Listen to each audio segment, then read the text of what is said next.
Joining us now is a 2013 Supercross champion and just recently motocross champion, Ryan Villopoto. Ryan, thanks very much for joining us again on MXTV, mate. Yeah, thank you guys for having me.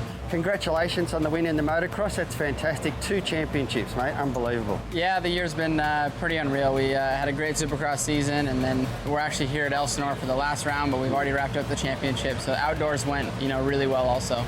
What happens when it's the last race now? Obviously a lot of weight's off your shoulders, but do you come into the race with the same sort of vigour and vibe to win, or what happens? Yeah, for sure, it's a big weight off the shoulders, but to have a good finish, to make a statement on the year, it's the last time they'll see us race until 2014. So to go out on top, it's it leaves a real statement with everybody else. You've got a very small break coming up.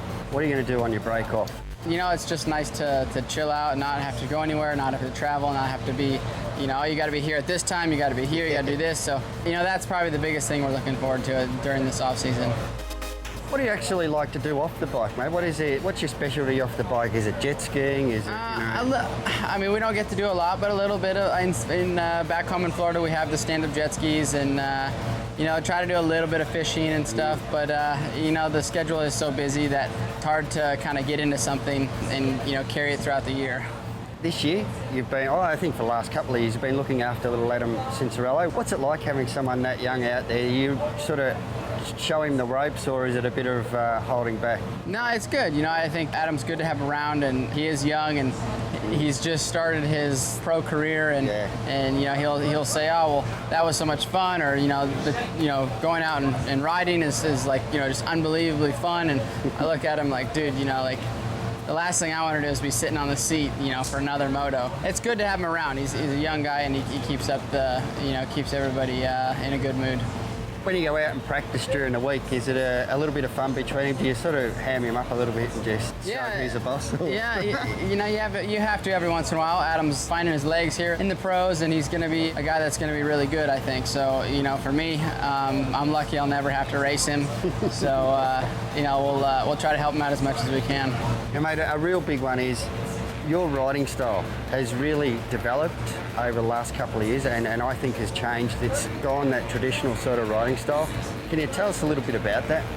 Yeah, I think as I get older, as the bikes get better, tracks kind of change and things like that, we're always evolving, and for me, the bike that I have underneath me suits me very well. I'm able to do really what I need to do and pretty much ride it the way I want to ride it. And a lot of that comes from testing and getting the bike set up the way you want it so you can ride it the way you want to ride it.